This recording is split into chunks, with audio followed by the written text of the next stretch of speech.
And how's it going, guys? i7tech from i7tech.com, bringing you all the best technology. Now today I'm going to be talking about the LG V30. Now there's a lot of leaks and rumors and pictures and concepts of the smartphone, so I just wanted to put in my 2 cents and show you guys what I think and what I've read and what is actually happening in this industry about the smartphone. Now, if you know the V20 was a decent smartphone.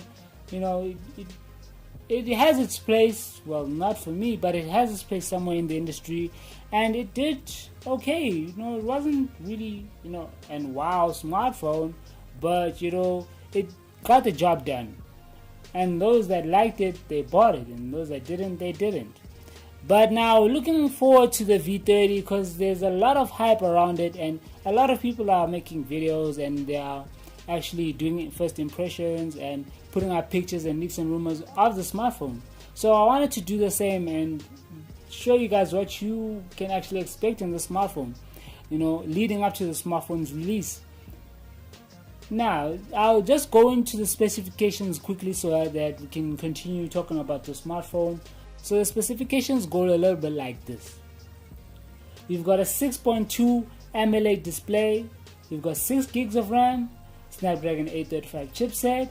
The battery is still unknown, so let's make it a 4000 mAh battery. We've got Android Nougat out of the box. We've got an Adreno 540 GPU. Looking at the internal storage and the RAM, you've got a 64GB/4 gigs of RAM variant, and you've got a 128/6 gigs of RAM variant. So it's going to be different, maybe between if it's in the US or in international, whichever one comes out first, and we'll see which one that the US has and the international has. Now, my interesting part is the camera. Looking at the camera, we've got a dual 13 megapixel camera. So both of those cameras are going to have a 13 megapixel. So now one of them is going to have an f1.8 aperture, and the second one is going to have an f2.4 aperture with an dual tone LED flash, a headphone jack. So this is kind of looking interesting. They've put up the headphone jack, which is struggling to die, is still holding on for dear life to stay.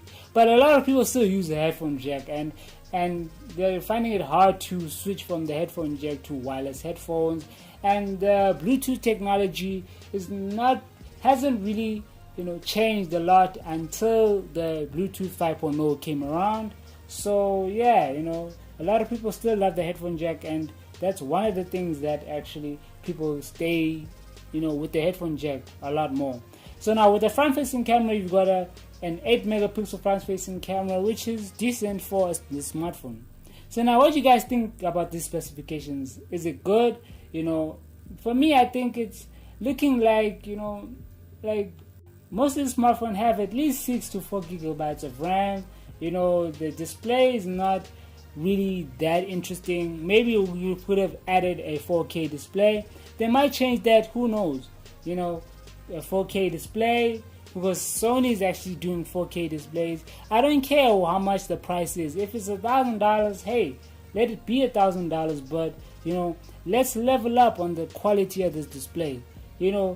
Screen to body ratio, yes, a lot less bezels can help in the design, in the overall design of the phone, but it's not a deal breaker. Not a lot of people like small bezels. Some of the people like somewhat big bezels, but it mustn't look too big like the Sony Xperia XZ Premium. But if you have a 4K display, that can be excusable. Anyway, this has been a quick video on the LG V30. What do you guys think? Leave a comment down below, and I want to hear what you guys think. Let's create a conversation on this. This has been i7tech. Thank you guys for watching. Please like, subscribe, and press that bell so you can stay notified of my videos. This is i7tech, and I'll see you guys in the next one.